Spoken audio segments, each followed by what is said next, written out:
Au nom d'Allah, le tout miséricordieux, le très miséricordieux, toute la louange est à Allah, Seigneur de l'univers. Nous le louons, implorons son aide et son pardon. C'est auprès d'Allah que nous cherchons protection contre les maux de nos âmes et les méfaits de nos actions. Celui qu'Allah guide, nul ne peut l'égarer, et celui qu'Allah égare, nul ne peut le guider. J'atteste qu'il n'y a des divinités dignes d'être adorées qu'Allah unique, sans associé, et j'atteste que Mohammed est son serviteur et son messager. Que la miséricorde d'Allah et la paix soient sur lui en abondance, ainsi que sur sa famille et ses compagnons élus jusqu'au jour de la résurrection. Chers frères et sœurs en islam, les savants islamiques ont dit le troisième comportement à avoir en soi étant en jeûne pendant le mois de Ramadan est de faire beaucoup d'invocations pendant la rupture. Nul ne glorifie Allah par sa grâce qui lui a été donnée par Allah subhanahu wa ta'ala, étant dans les besoins sans qu'Allah ne résoudre ses problèmes. Chers frères et sœurs en islam, vous qui m'écoutez en ce moment, il est recommandé, préférable et important aux jeûneurs de faire beaucoup d'invocations pendant la rupture. Car le prophète Mohammed, que la miséricorde d'Allah et la paix soient sur lui, a dit: wa inna lis-sa'imi 'inda fitrihi da'watan ma turad.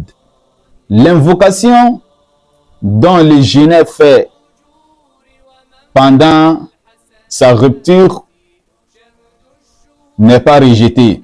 Il nous dit encore: du'a'un lis-sa'imi 'inda al-iftari da'watun mustajaba. Le moment dont le jeûneur fait sa rupture, les invocations qu'il fait en ce moment-là est exaucée auprès d'Allah subhanahu wa ta'ala.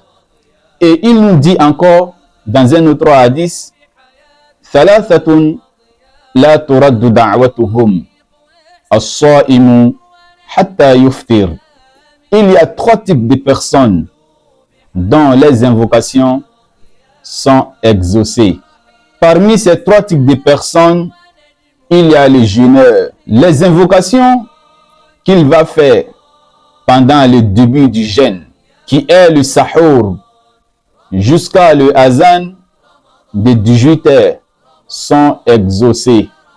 Ce qui veut dire, chers frères et sœurs en islam, son invocation est exaucée à tout moment, que ce soit au moment de la rupture du jeûne ou au début du jeûne.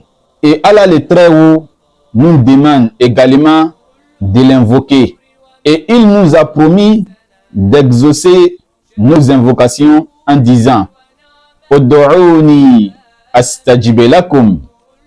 Invoquez-moi, je vous exaucerai dans vos invocations.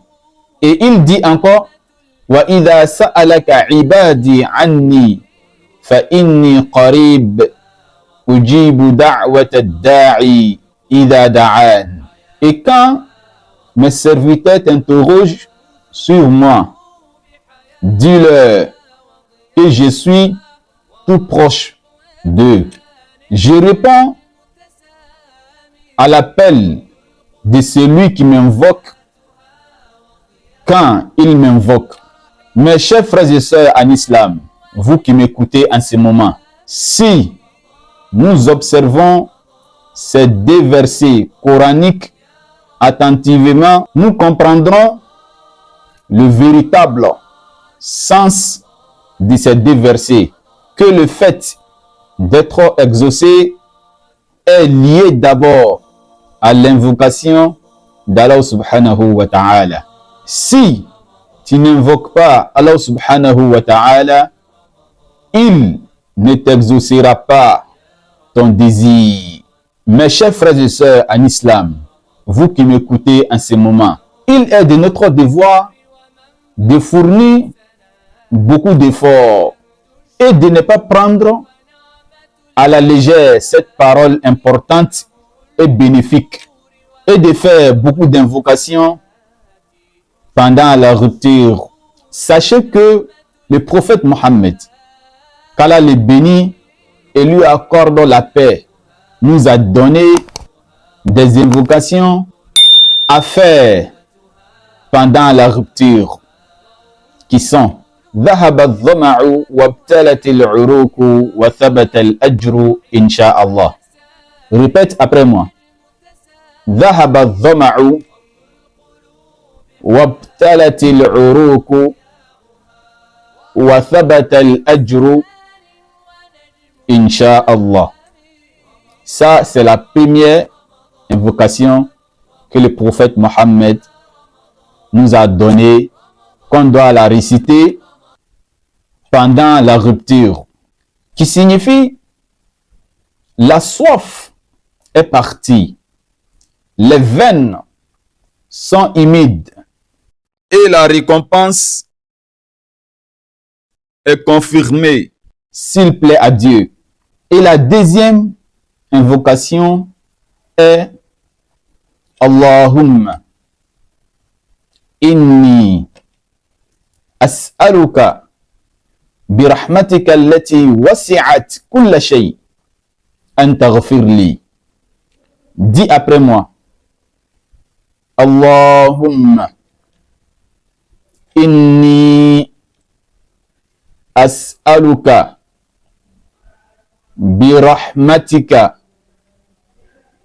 التي وسعت كل شيء An taghfirli, qui signifie oh Allah, je te demande par ta miséricorde qui enveloppe toute chose de m'accorder le pardon. Chers frères et sœurs en islam, vous qui m'écoutez en ce moment, pendant la rupture, il y a toutes sortes de nourriture que nous déposons devant nous, toutes sortes de jus et de boissons que nous voulons consommer et boire. Il n'y a de doute que nous ne pourrons pas faire face à l'invocation après avoir consommé tout cela. Mes chers frères et sœurs en islam, vous qui m'écoutez en ce moment, avant le azan de 18h, il est important et préférable de faire beaucoup d'invocations pour nous-mêmes et ainsi pour les autres. Après que le muezzin finit de faire le azan, il est souhaitable de manger une date et boire une tasse de café, pas trop chaud, pour apaiser ton esprit. Ensuite, après la prière qui est le Maghrib, tu pourras manger ce que tu veux. Mais si tu te diriges directement vers la nourriture pour manger tout ce que tu n'as pas pu manger durant toute la journée, en te laissant aller par le désir de manger tout en une seule fois, il n'y a pas de doute qu'il te sera difficile de faire la prière comme il le faut. Et il n'y a pas de doute également que la prière de Tarawih te sera difficile. Même si tu vas dans le lieu de prière, tu seras en difficulté de le faire correctement comme il se doit. Nous demandons à Allah subhanahu wa ta'ala de nous faciliter le jeûne, qu'il nous accorde sa grâce, sa miséricorde et nous donne la force de l'adorer comme il veut et nous fasse des musulmans purs et sincères Wassalamu alaikum wa rahmatullahi wa barakatuh.